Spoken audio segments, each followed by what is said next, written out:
Varra Ravinder Reddy arrest గురించి 2 రోజులుగా వార్తలు వస్తున్నాయి. ఆయన్ను అరెస్ట్ చేశారని, బయట పెట్టడం లేదంటూ వైసీపీ, వర్రా రవీందర్ రెడ్డి కుటుంబ సభ్యులు ఆరోపిస్తున్నారు. ఈ క్రమంలోనే సోమవారం వర్రా రవీందర్ రెడ్డిని పోలీసులు మీడియా ఎదుట ప్రవేశపెట్టారు. వర్రా రవీందర్ రెడ్డితో పాటుగా సుబ్బారెడ్డి, ఉదయ్ అనే మరో 2 నిందితులను కూడా పోలీసులు మీడియా ఎదుట ప్రవేశపెట్టారు. సోషల్ మీడియాలో అసభ్యకరమైన పోస్టులు పెట్టారంటూ వచ్చిన ఆరోపణలపై వర్రా రవీందర్ రెడ్డిని ఏపీ పోలీసులు అరెస్ట్ చేశారు. ఆదివారం రాత్రి మార్కాపురం సమీపంలో వర్రా రవీందర్ రెడ్డిని అరెస్ట్ చేసినట్లు పోలీసులు తెలిపారు. ఈ మేరకు కర్నూలు రేంజ్ డీఐజీ కోయ ప్రవీణ్ వర్రా రవీందర్ రెడ్డిని మీడియా ఎదుట ప్రవేశపెట్టారు. వర్రా రవీందర్ రెడ్డితో పాటుగా మరో 2 నిందితులను అదుపులోకి తీసుకున్న పోలీసులు పలు సెక్షన్ల కింద కేసు నమోదు చేశారు. నిందితులు వాడిన భాషపై కోయ ప్రవీణ్ కీలక వ్యాఖ్యలు చేశారు. సోషల్ మీడియా పోస్టుల్లో నిందితులు వాడిన భాష చూస్తే అరబ్ దేశాల్లో అయితే చెట్టుకు కట్టేసి రాళ్లతో కొట్టి చంపేసే శిక్ష విధిస్తారు. అంత అసహ్యకరమైన భాష వాడారు. వర్రా రవీందర్ రెడ్డి అయితే రాష్ట్రంలోని ముఖ్య నేతల ఇళ్లలోని మహిళలే లక్ష్యంగా చేసుకుని పనిచేశాడు.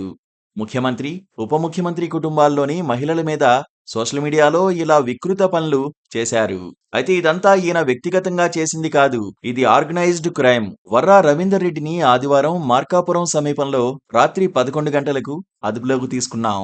వర్రా రవీందర్ రెడ్డి గతంలో భారతీ సిమెంట్స్ లో ఉద్యోగం చేశారు. అప్పటి నుంచి వైసీపీ సోషల్ మీడియాలో పనిచేస్తున్నారు. 2019 నుంచి ఉద్యోగం మానేసి పూర్తి స్థాయిలో వైసీపీ సోషల్ మీడియా వింగ్ లో పనిచేస్తున్నారంటూ కర్నూలు రేంజ్ డీఐజీ కోయ ప్రవీణ్ చెప్పారు. నిందితులు న్యాయమూర్తుల మీద కూడా పోస్టులు పెట్టారన్న కర్నూలు రేంజ్ డీఐజీ వీరిపై పలు సెక్షన్ల కింద కేసులు నమోదు చేసినట్లు చెప్పారు.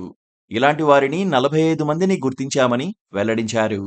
ముఖ్య నేతల ఫోటోలు కూడా మార్ఫింగ్ చేసేవారన్న పోలీసులు వీరికి 40 యూట్యూబ్ ఛానళ్లు ఉన్నట్లు తెలిపారు.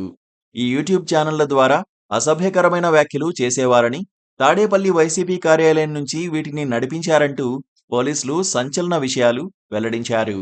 కర్నూలు రేంజ్ డీఐజీ కోయ ప్రవీణ్ నిందితులు వాడిన భాష చదవలేని విధంగా ఉందంటూ అభిప్రాయపడ్డారు.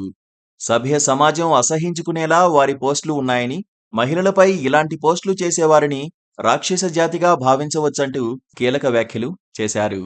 నిందితులు ఇచ్చిన వాంగ్మూలాన్ని పరిశీలించాల్సి ఉందన్నారు.